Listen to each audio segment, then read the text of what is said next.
إن الحمد لله نحمده ونستعينه أعوذ بالله من شرور أنفسنا وسيئات أعمالنا من يهده الله فلا مضل له ومن يضلل فلا هادي له وأشهد أن لا إله إلا الله وحده لا شريك له وأشهد أن محمدا عبده ورسوله يا أيها الذين آمنوا اتقوا الله حق تقاته ولا تموتن إلا وأنتم مسلمون يا أيها الناس اتقوا ربكم الذي خلقكم من نفس واحدة وخلق منها زوجها وبث منهما رجالا كثيرا ونساء واتقوا الله الذي تساءلون به والأرحام إن الله كان عليكم رقيبا يا أيها الذين آمنوا اتقوا الله وقولوا قولا سديدا يصلح لكم أعمالكم ويغفر لكم ذنوبكم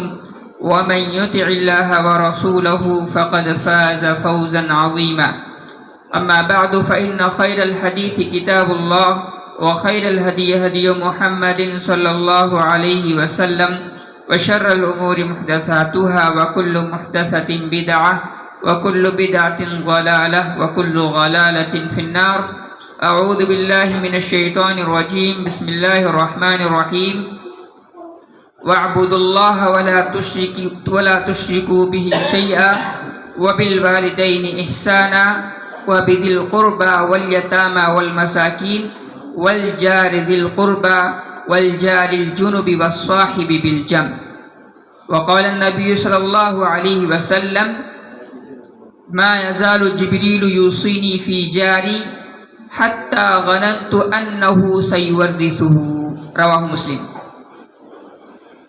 محترم حاضرین، ہمارا جو موضوع ہے، سلسلہ وار موضوع، وہ مسلمانوں کے باہمی واجب حقوق سے وابستہ ہے اور یہ سلسلہ چلا آ رہا ہے۔ اسی کی آج ایک کڑی ہے جس میں انشاءاللہ ہم گفتگو کریں گے پڑوسیوں کے حقوق، یعنی مسلمانوں کے باہمی واجب حقوق میں سے ایک حق یہ بھی ہے کہ انسان پڑوسیوں کا خیال کرے۔ میں نے آپ کے سامنے قرآن کریم کی جن آیت کا تلاوت کیا ہے، سورہ نساء کی وہ آیت ہے۔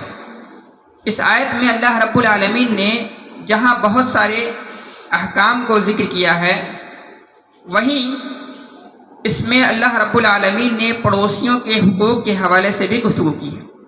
اللہ تعالیٰ نے کہا وَاعْبُدُوا اللَّهَ وَلَا تُشْرِكُوا بِهِ شَيْئًا۔ پہلی چیز یہ کہ تم اللہ کی عبادت کرو اور اللہ کی عبادت کے ساتھ کسی کو شریک نہ کرو، اللہ کی عبادت میں کسی کو شریک اور ساجی نہ ٹھہراؤ، اللہ رب العالمین نے کہا۔ پھر اللہ رب العالمین نے اپنے حقوق کے تذکرے کے فوراً بعد والدین کے ساتھ حسن سلوک کا حکم دیا، والدین کے ساتھ حسن سلوک کا حکم دیا۔ وَبِالْوَالِدَيْنِ إِحْسَانًا وَبِذِي الْقُرْبَى۔ پھر اس کے بعد رشتہ داروں سے، جو خونی جو رشتہ دار ہیں، جو آپ کے قریبی رشتہ دار ہیں، ان سے حسن سلوک کا حکم دیا، جس کا تذکرہ اس سے پہلے ہو چکا ہے۔ وَبِذِي الْقُرْبَى وَالْيَتَامَى وَالْمَسَاكِينِ، یتیموں کے ساتھ، مسکینوں کے ساتھ، وَالْجَارِ ذِي الْقُرْبَى، اور وہ رشتہ دار جو آپ کے وہ پڑوسی بھی ہیں اور آپ کے رشتہ دار بھی ہیں۔ اسی طریقے سے وَالْجَارِ الْجُنُوبِ، اور وہ رشتہ دار جو آپ کے پڑوسی تو ہیں لیکن آپ سے کی کوئی رشتہ داری ان سے نہیں۔ تو اہل علم نے رشتہ داروں کو 3 حصوں میں ڈیوائڈ کیا۔ پہلا حصہ یا پہلی کیٹیگری وہ ہے جس میں آپ کا پڑوسی آپ کا رشتہ دار بھی ہوتا ہے اور مسلمان بھی ہوتا ہے، تو آپ پر 3 حقوق واجب ہوتے ہیں۔ پہلا حق مسلم، جو میں نے اس سے پہلے شروع کے خطبوں میں نے جس کا تذکرہ کیا، ایک مسلمان کا دوسرے مسلمان پر کتنے حق ہیں؟ 6 حق ہیں، بعض روایات میں 7 حق ہیں، کچھ اور بھی حقوق تھے جن کا میں نے اس سے پہلے خطبوں میں تفصیل سے جو ہے اس کا ذکر کیا۔ دوسرا یہ حق بنتا ہے حق الجار۔ حق الجار کیا ہے بھی انشاءاللہ وہ ہم اس خطبے میں بات کریں گے۔ تیسرا حق یہ بنتا ہے حق القرابہ، یعنی رشتہ داروں کے جو حقوق ہیں۔ ابھی گزشتہ خطبے میں نے بیان کیا ہے کہ رشتہ داروں کے کون کون سے حقوق ہیں جو ہم پر عائد ہوتے ہیں اور جو ضروری ہیں، اہم ہیں، تو وہ ہے۔ تو ایک مسلمان اگر آپ کا پڑوسی ہے تو اس پر 3 حقوق آپ پر عائد ہوتے ہیں. پہلی چیز یہ کہ اسلام کا حق، دوسری چیز یہ کہ رشتہ داری کا حق، اور تیسری چیز یہ کہ پڑوسی ہونے کے ناحیے سے آپ پر جو حق وارد ہوتا ہے. اسی طریقے سے آپ کا پڑوسی کوئی ایسا شخص ہے جو مسلمان تو ہے لیکن آپ کا رشتہ دار نہیں ہے، جس کا تذکرہ قرآن میں ہے والجار الجنوب.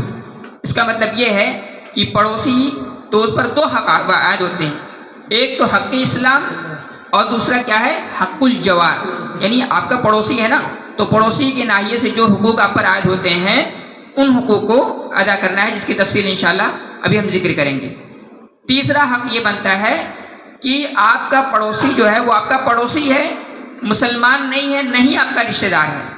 ایسی صورت میں آپ پر کیا ہے کہ آپ صرف جو حق جوار ہے، جو پڑوسیوں کے جو حقوق وارد ہوتے ہیں، آپ صرف وہ ادا کریں. اسی طریقے سے کبھی ایسا بھی ہوتا ہے کہ ہمارا جو پڑوسی ہوتا ہے وہ ہمارا رشتہ دار تو ہوتا ہے لیکن مسلمان نہیں ہوتا. تو ایسی صورت میں کیا ہے، آپ پر جو ہے حق جوار یعنی پڑوسیوں کے جو حقوق ہوئے اس کو ادا کرنا ضروری ہے، واجب ہے. اسی طریقے سے اگر وہ آپ کا رشتہ دار ہے تو رشتہ داری کے ناحیے سے آپ پر جو رشتہ داروں کے جو حقوق وارد ہوتے ہیں وہ ادا کرنا ضروری ہے. اب ہم آگے بڑھتے ہیں. رشتہ دار، یہاں سب سے بڑا سوال یہ کہ پڑوسی کہتے کسے ہیں. عموماً ہمیں اور آپ کو جو ہے پڑوسیوں کا جو مفہوم ہے وہ معلوم نہیں ہے. علامہ محمد بن صالح العثیمین رحمۃ اللہ علیہ نے، بہت سارے فقہا نے، بہت سارے اہل علم نے مختلف توجیحات اور مختلف تعریفات بیان کی. تو ان میں سے جو میں نے صرف ایک تعریف کا، ایک ڈیفینیشن کا انتخاب کیا ہے، بہت ہی مختصر ہے. الجار الملاصق لبیتک، یعنی آپ پڑوسی وہ ہوتا ہے جس کے دیوار آپ کے دیوار سے ملی ہوئی ہو، وہ پڑوسی ہوتا ہے. کبھی کبھار ایسا ہوتا ہے کہ بسا اوقات آپ کے گھر سے دوسرے کی دیوار جو ہے ملی ہوئی ہوتی ہے لیکن وہ آپ کا پڑوسی نہیں ہوتا. مثلا آپ کسی بلڈنگ میں رہ رہے ہوں اور جس فلیٹ میں آپ رہتے ہو اس کا دروازہ سامنے کی طرف کھلتا ہے، لیکن اسی سے ملا جلا ہوا ایک بازو میں فلیٹ ہے، اس کا دروازہ جو ہے آپ کے پیچھے کھلتا ہے. تو ایسی صورت میں جو ہے وہ آپ کا پڑوسی نہیں ہوگا کیونکہ ہم جانتے ہی نہیں ہیں. تو اس میں کوئی شک نہیں ہے کہ پڑوسی سب سے زیادہ وہ ہوتا ہے جو جس کا دروازہ آپ کے دروازے سے قریب ہو. تو اس میں کوئی شک نہیں ہے کہ سب سے پہلا پڑوسی کون ہوگا، وہ شخص ہوگا جس کی دیوار، جس کا دروازہ آپ کے دروازے سے، آپ کے گھر سے قریب ہو، وہ پڑوسی ہوتا ہے. یہاں ایک مسئلہ یہ پیدا ہوتا ہے کہ یہ پڑوسیوں کی حد کیا ہے، لمٹ کیا ہے، کہاں تک وہ ہوں گے تو کہ وہ پڑوسی کہلائیں گے. اس سلسلے میں بہت ساری احادیث وارد ہیں. مثلا ایک حدیث بہت مشہور ہے جس میں یہ ذکر آتا ہے کہ 40 گھر آپ کے دائیں، 40 گھر آپ کے پیچھے بائیں، اسی طریقے سے 40 گھر آپ کے آگے اور پیچھے. تو یہ جتنے کہلائیں گے اس دورانیے میں ان کو کیا کہا جائے گا، پڑوسی کہا جائے گا. لیکن یہ حدیث علامہ البانی رحمۃ اللہ علیہ نے اس کی تمام روایات کو جمع کر کے سلسلہ احادیث الضعیفہ میں اس کو ضعیف قرار دیا ہے. بہرحال بعض اہل علم نے یہ کہا کہ پڑوسی کون ہوتا ہے، پڑوسی وہ ہوتا ہے جو آپ کی مسجد میں جتنے لوگ نماز پڑھتے ہیں، اکٹھا ہوتے ہیں، سمجھ جائیے کہ وہ سارے آپ کے پڑوسی ہیں. بعض فقہا نے یہ کہا کہ ایک محلے میں جتنے لوگ رہتے ہیں وہ سارے کے سارے آپ کے پڑوسی ہیں. لیکن اس سلسلے میں صحیح بات یہ ہے کہ پڑوسی کا مطلب یہ ہوتا ہے، یعنی آپ دیکھیں گے سماج اور سوسائٹی میں جس ماحول میں آپ رہ رہے ہیں اس میں پڑوسی ہم اور آپ کس کو مانتے ہیں. ہمارا سماج اور معاشرہ کن کو پڑوسی تسلیم کرتا ہے وہ ہمارے پڑوسی کہلائیں گے، جن کو پڑوسی نہیں تسلیم کرتا ہے وہ پڑوسی نہیں کہلائیں گے. لیکن اس میں ایک چیز یہ خیال ہے کہ جو آپ کے گھر سے سب سے زیادہ قریب ہوگا، آپ کے حسن سلوک کا سب سے زیادہ مستحق وہی ہوگا. میں آپ کے سامنے اللہ کے رسول صلی اللہ علیہ وسلم کی میں نے ایک حدیث پڑھی ہے خطبہ مسنہ کے بعد. اللہ کے نبی صلی اللہ علیہ وسلم اس حدیث میں فرماتے ہیں ما زال جبریل یوصینی فی جاری، کہ جبریل علیہ السلام مسلسل مجھے پڑوسیوں کے حقوق کے حوالے سے بار بار تاکید کر رہے ہیں، وصیت کر رہے ہیں، حکم دے رہے ہیں. اللہ کے نبی صلی اللہ علیہ وسلم کہتے ہیں حتی غننت انہ سیورثہ، مجھے ایسا لگا یہ بار بار جو جبریل علیہ السلام کو فوکس کرنے کو کہہ رہے ہیں کہ پڑوسیوں کا خیال رکھو، پڑوسیوں کا لحاظ کرو، کہتے ہیں حتی غنمت انہ سیورثہ، مجھے ایسا لگا کہ اللہ کے رسول صلی اللہ علیہ وسلم کو یہ بھی حکم صادر کر دیا جائے گا کہ آپ جو ہے اپنے پراپرٹی میں سے بھی ان کو حصہ دے دو۔ کتنی رعایت کی بات کہی گئی ہے، کتنا لحاظ کرنے کی بات کہی گئی ہے۔ اللہ کے نبی صلی اللہ علیہ وسلم نے اس حدیث کے اندر اس کو بیان کیا ہے۔ اسی طریقے سے پڑوسی جو ہونا، یہ اللہ رب العالمین کی بہت بڑی نعمت ہے، اللہ کا بہت بڑا کرم ہے۔ اللہ کے نبی صلی اللہ علیہ وسلم نے اس کو اس انسان کی خوش بختی میں، نیک بختی میں شمار کیا ہے جس کو ایک اچھا پڑوسی مل جاتا ہے۔ اللہ کے نبی صلی اللہ علیہ وسلم فرماتے ہیں اربع من السعادہ، کہ 4 چیزیں ایسی ہیں جو انسان کو حاصل ہو جائیں تو سمجھ لیجئے کہ اس کو دنیا کی سب سے بڑی سعادت مندی اور خوش بختی اس کو حاصل ہو گئی ہے، یعنی اس کی قسمت بڑی اچھی ہے، اس کی زندگی جو ہے بڑی خوشگوار ہو جائے گی۔ وہ 4 چیزیں کیا ہے؟ اللہ کے نبی صلی اللہ علیہ وسلم فرماتے ہیں المرأۃ الصالحہ، پہلی چیز کیا ہے؟ المرأۃ الصالحہ۔ المرأۃ الصالحہ کا ہمارے ترجمہ کیا ہوتا ہے؟ نیک بیوی، یہ ترجمہ کرتے ہیں نا۔ یہاں اللہ کے نبی صلی اللہ علیہ وسلم دھیان دینے کی بات ہے، المرأۃ المؤمنہ نہیں کہا ہے، المرأۃ المسلمہ نہیں کہا ہے، المرأۃ الصالحہ۔ کیا مطلب؟ یعنی المرأۃ الصالحہ لبیتک، المرأۃ الصالحہ لزوجہا، المرأۃ الصالحہ لاولادہا۔ یہاں یہ مطلب ہے کہ ایسی عورت جو اپنے شوہر کے لیے بہترین ہوتی ہے، اللہ کے حقوق کی ادائیگی کرتی ہے، اپنے بچوں کے لیے بہتر ہوتی ہے، اپنے گھر والوں کے لیے، اپنے گھر کے لیے بہتر ہوتی ہے، اپنے سسرال والوں کے لیے بہتر ہوتی ہے۔ صالحہ کا مطلب ہوتا ہے ٹھیک ٹھاک، درست، اور ہر ناحیے سے جو آئیڈیل ہو، نمونہ ہو۔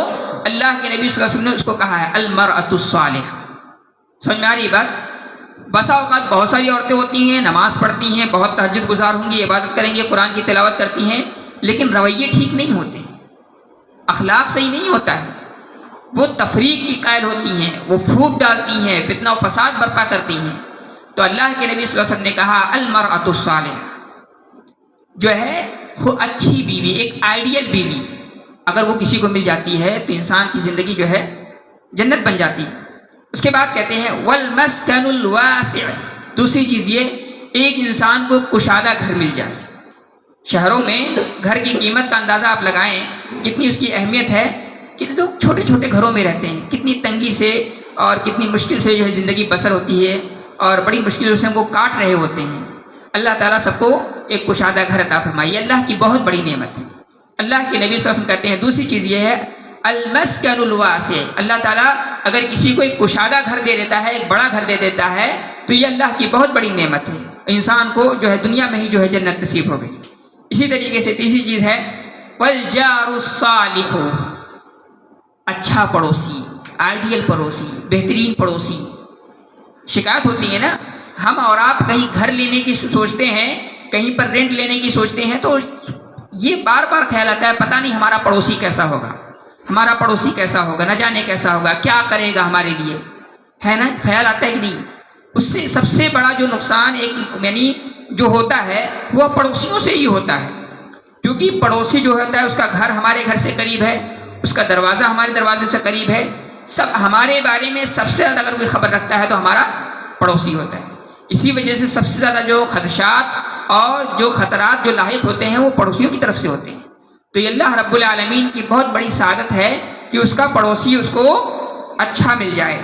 چوتھی چیز ہے اللہ کے نبی صلی اللہ علیہ وسلم کہتے ہیں المرکب الحنی، بہترین گاڑی، اچھی گاڑی، ایسی گاڑی جو آپ کو پریشان نہ کرے، کہیں آپ کو جانا ہو تو 100 بار سوچنا نہ پڑے، کہیں گاڑی جا کر کے درمیان میں بند نہ ہو جائے، کوئی اور مسئلہ نہ کھڑا ہو جائے، کوئی اور پریشانی نہ ہو جائے۔ تو مرکب الحنی، آرام دائک، لگژری کار، بہترین گاڑی، آپ بیٹھیں تو اس میں آپ کو سکون ملے، آپ کہیں جانا چاہتے ہیں تو آسانی سے پہنچ جائیں، کوئی مسئلہ نہیں، کوئی دشواری نہیں ہے۔ تو ایسی گاڑی اگر کسی کو مل جاتی ہے، اللہ کے نبی صلی اللہ علیہ وسلم نے کہا کہ یہ چاروں چیزیں جو ہیں اگر کسی کو حاصل ہو جاتی ہیں تو گویا کہ اس کو دنیا ہی اس کی جنت ہے۔ اسی طریقے سے اللہ کے نبی صلی اللہ علیہ وسلم نے اسی روایت میں آگے کہا، وقت بہت کم ہے، کیا اللہ کے نبی صلی اللہ علیہ وسلم نے کہا اربع من الشقاوہ، کی 4 چیزیں ایسی ہیں جو انسان کی بدبختی کے لیے کافی ہیں۔ کیا ہیں؟ اس کے اپوزٹ الجار السوء، پڑوسی اچھا نہ ہو، المرأۃ السوء، عورت اچھی نہ ہو، آئیڈیل نہ ہو، خراب ہو، اسی طریقے سے والمسکن الضیق، تنگ گھر ہو، تنگ گھر میں کتنی پریشانی ہوتی ہے. والمرکب السوء، گاڑی خراب ہو، پرانی گاڑی ہو اور جو سیکنڈ ہینڈ ہو یا کوئی مسئلہ ہو اس میں. بہرحال تو المرکب السوء، یہ 4 چیزیں ایسی ہیں جو انسان کو کس بدبختی کے لیے دنیا میں کافی ہیں. اسی طریقے سے ہم آگے بڑھتے ہیں. یہاں ایک سوال اہم یہ ہے کہ پڑوسیوں کے تعلق سے کون سے حقوق ہم پر عائد ہوتے ہیں. ابھی میں نے تو مجملاً ابھی کچھ میں نے بات رکھی ہے، لیکن پڑوسیوں کے حوالے سے 2 حقوق عائد ہوتے ہیں. پہلا حق یہ ہے کہ آپ جو ہے کف الاذی عن الجار، آپ اپنے پڑوسیوں کو کوئی تکلیف نہ دیں. دوسرا حق یہ ہے والاحسان الیہم، ان کے ساتھ احسان کرنا ہے، حسن سلوک کرنا ہے. یہ 2 چیزیں آپ پر واجب ہیں. پہلی چیز کیا ہے کہ جتنی بھی تکلیف کی جتنی بھی شکلیں ہو سکتی ہیں اپنے پڑوسی کو نہیں دینا ہے، اس سے دور رکھنا ہے. اور خیر کا جو بھی پہلو ہو سکتا ہے اس میں سب سے پہلے کس کو شریک کرنا ہے؟ اپنے پڑوسی کو. یہ دیکھیں اللہ کے نبی صلی اللہ علیہ وسلم فرماتے ہیں والذی نفسی بیدہ لا یؤمن عبد حتی یحب لجارہ ما یحب لنفسہ. اللہ کے نبی صلی اللہ علیہ وسلم فرماتے ہیں اس ذات کی قسم جس کے ہاتھ میں میری جان ہے، اپنی جان یعنی اللہ رب العالمین کی قسم کھا کر کے کہتے ہیں یہ اللہ کی قسم، وہ شخص مومن نہیں ہو سکتا، مسلمان نہیں ہو سکتا. کہتے ہیں کہ لا یؤمن عبد حتی یحب لجارہ ما یحب لنفسہ، کہ وہ جو چیزیں اپنی ذات کے لیے پسند کرتا ہے وہی اپنے پڑوسیوں کے لیے پسند نہ کرے. تو اس حدیث سے کیا پتہ چلا؟ اس حدیث سے یہ پتہ چلا کہ اگر ہمارا پڑوسی ہم اپنی ذات کے لیے جو چیز پسند کرتے ہیں وہی ہم اپنے پڑوسی کے لیے پسند نہیں کرتے ہیں، ہم تو خود عیش و آرام سے ہیں، اپنے پڑوسی کو پریشان کر رہے ہیں، تو یہ کیا ہے؟ یہ شریعت میں ممنوع ہے، حرام ہے، اور اس سے اللہ کے نبی صلی اللہ علیہ وسلم نے منع کیا. دوسری چیز یہ ہے، دوسری چیز میں نے کیا بتایا کہ آپ اس کے ساتھ حسن سلوک کا معاملہ کریں. دیکھیں یہ حدیث اللہ کے نبی صلی اللہ علیہ وسلم فرماتے ہیں من کان یؤمن باللہ والیوم الآخر فلیحسن الی جارہ. اللہ کے نبی صلی اللہ علیہ وسلم فرماتے ہیں کہ جو شخص اللہ پر ایمان رکھتا ہے، آخرت کے دن پر ایمان رکھتا ہے، فلیحسن الی جارہ، اسے چاہیے کہ اپنے پڑوسیوں سے حسن سلوک کرے، اپنے پڑوسیوں کے ساتھ اچھے سے پیش آئے. اور یہ دونوں چیزیں واجب ہیں. ہر وہ برائی جو آپ کو پہنچتی ہر وہ برائی جو آپ کے پڑوسیوں کو پہنچنے والی ہے اس کو آپ دور کریں، اور ہر وہ اچھائی جو آپ اپنے پڑوسی کو دینا چاہتے ہیں، پہنچانا چاہتے ہیں، آپ اس میں شریک رہیں. یہ دونوں چیزیں واجب ہیں. یہ دونوں چیزیں ہمارے اور آپ پر ضروری ہیں. ہم اپنے گھر میں ہیں، جو ہے گانا سن رہے ہیں، تیز آواز میں سن رہے ہیں، شور کر رہے ہیں، ہنگامہ کر رہے ہیں، پڑوس میں کوئی شخص ہے اس کو ممکن ہے وہ آرام کر رہا ہو، یا ان کے گھروں میں کوئی بیمار ہو، بڑے بزرگ ہوتے ہیں ان کو آواز سے پریشانی ہوتی ہے، تو یہ چیز جائز نہیں ہے، حرام ہے. آپ جو ہے کوڑا کرکٹ اپنے گھر سے صاف کریں، اور آپ کا دروازہ اتفاق سے آپ کے پڑوسی کے قریب ہے، آپ پورا کوڑا کرکٹ نکال کر کے وہاں لائیں، یا پھر کوڑا کرکٹ گھر میں اکٹھا کیا اور جو ہے اس کو کیا کیا، ایک پولیتھین میں آپ نے اکٹھا کر کے لا کر کے اپنے اس کے دروازے پر رکھ دیا. تو یا پھر آپ نے کیا کیا، آپ کہیں سے آ رہے ہیں، آپ نے گاڑی جو ہے اپنے پڑوسی کے گھر کے سامنے پارک کر دی، اب اس کو آنے جانے میں دقت ہو رہی ہے، پریشانی ہو رہی ہے. یا آپ اپنے گھر سے پانی بہا رہے ہیں، وہ پانی اتفاق سے آپ کے پڑوسی کے گھر کے باہر جمع ہو گیا، اکٹھا ہو گیا، اب اس کو آنے جانے میں پریشانی ہو رہی ہے. یا پھر جیسے گھر میں آپ کے پڑوسی کے گھر میں کون آ رہا ہے، کون جا رہا ہے، سب پر آپ کی نظر ہو، سب پر آپ کا خیال ہو. عام طور پر خواتین میں عادت بہت پائی جاتی ہے، کس کے گھر میں کون آ رہا ہے، کون جا رہا ہے، کیا بن رہا ہے، کیا لا رہے ہیں، کیا نہیں لا رہے ہیں، ساری چیزیں سب زیادہ خواتین کو جو اس کا معلوم ہوتا ہے. تو اس سے اللہ کے نبی صلی اللہ علیہ وسلم نے منع کیا ہے. کیوں؟ اس لیے کہ پڑوسی کو اس سے تکلیف ہوتی ہے، پڑوسی کو اس سے تکلیف ہوتی ہے. اسی طریقے سے اللہ کے نبی صلی اللہ علیہ وسلم ایک دوسری روایت میں کہتے ہیں واللہ لا یؤمن، واللہ لا یؤمن، واللہ لا یؤمن، 3 دفعہ کہا. اللہ کی قسم وہ شخص مومن نہیں ہو سکتا، مکمل ایمان والا نہیں ہو سکتا. میں مکمل ایمان کا ترجمہ اس لیے کہہ رہا ہوں کیونکہ ایک گروپ ہے خوارج کا، ایتھسٹوں کا، جو اسلام میں، تو وہ کیا کہتے ہیں کہ اگر کوئی شخص کبیرہ گناہ کا مرتکب ہوتا ہے تو اسلام سے خارج ہو جاتا ہے، اس لیے میں نے یہاں ترجمہ کیا کیا واللہ لا یؤمن کہ وہ شخص مکمل ایمان والا نہیں ہو سکتا. آپ صلی اللہ علیہ وسلم نے 3 دفعہ کہا اور قسم کھا کر کے کہا. پھر کیا کہتے ہیں قیل ومن رایا یا رسول اللہ, پوچھا گیا کہ اللہ کے رسول وہ کون لوگ ہیں؟ آپ صلی اللہ علیہ وسلم نے فرمایا الذی لا یأمن جارہ بوائقہ. اللہ کے نبی صلی اللہ علیہ وسلم فرماتے ہیں کہ وہ شخص جس کا پڑوسی اس کے شر سے محفوظ نہ رہے. بوائق کا مطلب کیا ہوتا ہے؟ شر. امام ابن حبان کی ایک روایت میں اللہ کے نبی صلی اللہ علیہ وسلم نے بوائق کی تشریح شر سے کی ہے. شر کا سب سے کمزور پہلو کیا ہے؟ آپ زبان سے کسی کو تکلیف دیں, آپ آنکھوں سے اشارے سے کسی کو تکلیف دیں. تو شر کے جتنے بھی کمزور سے کمزور پہلو ہو سکتے ہیں وہ ساری کی ساری چیزیں پڑوسیوں کے حق میں کیا ہے؟ ممنوع ہیں, حرام ہیں. تو اس کا خیال کرنا چاہیے. اسی طریقے سے ایک چیز یہ بھی دھیان رکھیں کہ ہر وہ برائی جو ہم دوسروں کے ساتھ کرتے ہیں اس میں تو کوئی شک نہیں کہ وہ گناہ ہے, لیکن وہی برائی اگر آپ اپنے پڑوسیوں کے ساتھ کرتے ہیں تو اس کا گناہ اور بڑھ جاتا ہے, اس کا گناہ اور بڑھ جائے گا. اللہ کے نبی صلی اللہ علیہ وسلم نے ایک حدیث میں کہا, حدیث دیکھیں, کہتے ہیں قال رسول اللہ صلی اللہ علیہ وسلم لاصحابہ, اللہ کے نبی صلی اللہ علیہ وسلم نے اپنے ساتھیوں سے کہا, صحابہ سے کہا رضی اللہ عنہم ورضوا عنہ, کہتے ہیں ما تقولون فی الزنا, اللہ آپ لوگ یہ بتاؤ کہ زنا کے بارے میں تمہارا کیا خیال ہے, کیا کہتے ہو تم؟ وہ کہتے ہیں فقالوا حرمہ اللہ ورسولہ فہو حرام الی یوم القیامہ, اے اللہ کے نبی صلی اللہ علیہ وسلم اس کو اللہ نے حرام کیا ہے, اس کے رسول نے حرام قرار دیا ہے, فہو حرام الی یوم القیامہ, اور قیامت تک یہ حرام رہنے والا ہے. اللہ کے نبی صلی اللہ علیہ وسلم فرماتے ہیں کہ فقال رسول اللہ صلی اللہ علیہ وسلم لاصحابہ لأن یزنی الرجل بعشر نسوۃ ایسر علیہ من ان یزنی بامرأۃ جارہ. اللہ کے نبی صلی اللہ علیہ وسلم فرماتے ہیں کہ کوئی شخص کسی 10 عورتوں سے زنا کرے اور اپنے, یہ زیادہ آسان ہے کس کے مقابلے میں کہ انسان اپنے پڑوسی کی بیوی سے زنا کرے. میں نے کیا بتایا تھا کہ کوئی بھی برائی ہو, اگر جیسے مثلا ہمارے ہاں جو نوجوان ہیں ان میں عام عادت ہوتی ہے, کسی کے گھر میں لڑکیاں ہیں, بہو بیٹیاں ہیں, اس کو چھیڑنا ہے نا, یہ عام عادت ہو گئی ہے. اس کو چھیڑنے نہیں, کم سے کم جو ہے تاک جھانک تو کی عام عادت بن گئی ہے. لوگ تاک جھانک کرتے ہیں, دیکھتے رہتے ہیں ٹکٹکی باندھتے ہوئے. تو اگر ایسا آپ کسی عام لڑکی کو آتے جاتے ہوئے کر رہے ہو اور اپنے پڑوسی کی بہن بیٹی یا بیوی پر جو ہے تاک جھانک کرتے ہو تو شریعت کی نظر میں یہ زیادہ حرام ہے, اس کا خاص خیال ہونا چاہیے. اسی طریقے سے اللہ کے نبی صلی اللہ علیہ وسلم نے ایک اسی روایت میں کہتے ہیں فقال ما تقولون فی السرقہ, اے میرے صحابہ مجھے بتاؤ چوری کے بارے میں تمہارا کیا خیال ہے؟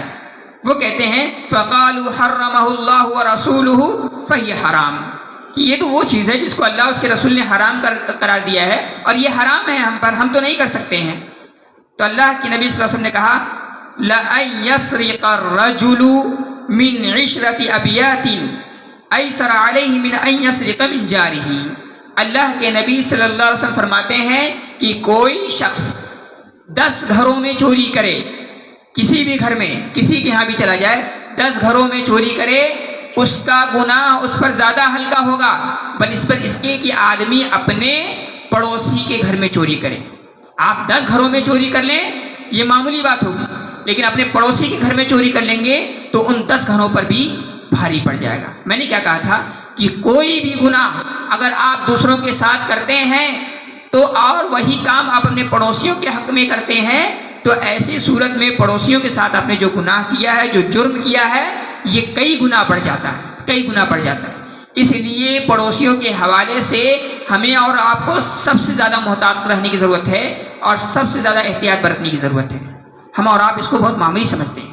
ذرا سوچیں اللہ کے نبی صلی اللہ علیہ وسلم کیا کہہ رہے ہیں. اللہ کے نبی صلی اللہ علیہ وسلم فرماتے ہیں کہ ما یزال جبریل یوصینی فی جاری, مسلسل جبریل علیہ السلام وصیت کر رہے ہیں پڑوسیوں کا خیال رکھنا, پڑوسیوں کا خیال رکھنا, پڑوسیوں کا خیال رکھنا. اللہ کے رسول صلی اللہ علیہ وسلم کو یہ ایسا لگا حتی ظننت انہ سیورثہ، مجھے ایسا لگ رہا تھا کہ ایسا لگتا ہے ابھی جبریل صلی اللہ علیہ وسلم اللہ کا فرمان لے کر کے آئیں گے، ایسا کرو وراثت میں بھی ان کو حصہ دے دو، اپنی پراپرٹی میں بھی ان کو حصہ دے دو۔ اندازہ کریں کتنا بڑا مقام ہے پڑوسیوں کا۔ تو آپ بحیثیت مسلمان ایک آئیڈیل پڑوسی ہونے کا ثبوت پیش کریں، ایک آئیڈیل پڑوسی ہونے کا ثبوت پیش کریں، یہ آپ کی ذمہ داری بنتی ہے۔ آپ کی نبی نے آپ کو وصیت کی ہے، آپ کو تلقین کی ہے، اس سلسلے میں کوئی کوتاہی برداشت کرنے کے لائق نہیں۔ تو اس سلسلے میں ہمارا اور آپ کا جو رویہ ہے اس پہ نظر ثانی کرنا چاہیے۔ اسی طریقے سے پڑوسیوں کے حق میں تیسری چیز یہ بھی ہے کہ وہ مستحب ہے کہ اگر کوئی پڑوسی آپ پر ظلم کر رہا ہے، زیادتی کر رہا ہے، آپ کو تکلیف دے رہا ہے تو مستحب ہے۔ مستحب کا میں نے معنی اس سے پہلے بتایا تھا نا کہ اگر آپ اس پر عمل کرتے ہیں تو آپ کو ثواب ملے گا، نہیں کرتے ہیں تو آپ پر کوئی گناہ نہیں ہوگا۔ تو اسی لیے کہہ رہا ہوں کہ یہ اصطلاحات آپ کو ذہن میں ہونا چاہیے۔ مستحب ہے کہ اگر کوئی پڑوسی آپ کو تکلیف دے، ایسی صورت میں آپ کیا کریں؟ آپ صبر سے کام لیں۔ آئیے اللہ کے نبی صلی اللہ علیہ وسلم کی ایک حدیث سنتے ہیں، کہتے ہیں جاء رجل الی النبی صلی اللہ علیہ وسلم، یہ میں حدیث پڑھ کر کے میں اپنی بات ختم کروں گا۔ جاء رجل الی النبی صلی اللہ علیہ وسلم، ایک آدمی اللہ کے نبی صلی اللہ علیہ وسلم کے پاس آیا، یشکو جارہ، اپنے پڑوسیوں کی شکایت کر رہا ہے، اللہ کے رسول مجھے بہت تنگ کرتا ہے، بہت پریشان کرتا ہے۔ اللہ کے نبی صلی اللہ علیہ وسلم نے کیا کہا؟ اذهب فاصبر، کہا جاؤ صبر کرو۔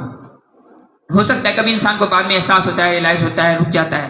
آپ صلی اللہ علیہ وسلم نے کہا، اس سے یہ بھی پتہ چلتا ہے کہ پڑوسیوں کو کی طرف سے کوئی تکلیف ہو تو اس سلسلے میں تھوڑا سا تحمل سے کام لینا چاہیے اور تھوڑا سا سامنے والے کو اسپیس دینا چاہیے، وقت دینا چاہیے۔ ہو سکتا ہے اس کو بعد میں اندازہ ہو جائے اور پھر جو ہے اس چیز سے باز آ جائے۔ پھر کہتے ہیں فَأَتَاهُ مَرَّتَيْنِ أَوْ ثَلَاثًا، پھر وہ آدمی 2 بار آیا بلکہ 3 بار آیا۔ ایسی صورت میں اللہ کے رسول نے کہا، کہتے ہیں اذهب فَاطْرَحْ مَتَاعَكَ فِي الطَّرِيقِ، جاؤ اپنے گھر کا سامان نکال کر کے، اور بعد متاعک فی الطریق، یعنی اپنے گھر کے کچھ سامان یا کل سارے سامان کو نکال کر کے سڑک پہ ڈال دو۔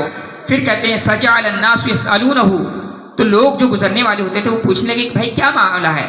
تو کہتے ہیں فیخبرهم الخبر، اس نے پوری واقعہ پوری تفصیل جو ہے لوگوں کو بتاتا تھا اور بتایا۔ تو کہتے ہیں فجعل الناس يلعنونه، تو لوگ جو ہے جو گزر رہے تھے اس کی پڑوسی کو لعنت ملامت کر رہے تھے، اس کے پڑوسیوں کو، اس کے یعنی جو تکلیف دیتا تھا اس کو برا بھلا کہہ رہے تھے اور اس کو لعنت ملامت کر رہے تھے۔ اخیر میں آتا ہے کہ وہ آدمی خود نکلا اور کیا کہہ رہا ہے؟ فقال له ارجع لا ترى مني شيئا تكرهه، کہتے ہیں کہ تم بھائی اپنا سامان اٹھاؤ، اپنے گھر میں آ جاؤ، آج کے بعد سے مجھے میری طرف سے آپ کو کوئی تکلیف نہیں ہوگی۔ یہ اللہ کے نبی صلی اللہ علیہ وسلم کو اسوہ ہے۔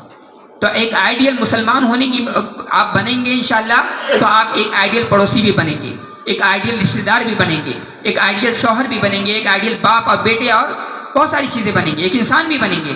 اسی لیے میں کہتا ہوں کہ ایک مسلمان کا جو ہے ایک شخص کا مسلمان ہونا کتنا ضروری ہے۔ آپ دیکھیں اللہ کے نبی صلی اللہ علیہ وسلم نے سماج اور سوسائٹی میں رہنے کے لیے کتنے آداب بتائے ہیں اور کتنا سلیقہ سکھایا ہے، کتنا ہمیں اور آپ کو جو ہے قابل بنایا ہے۔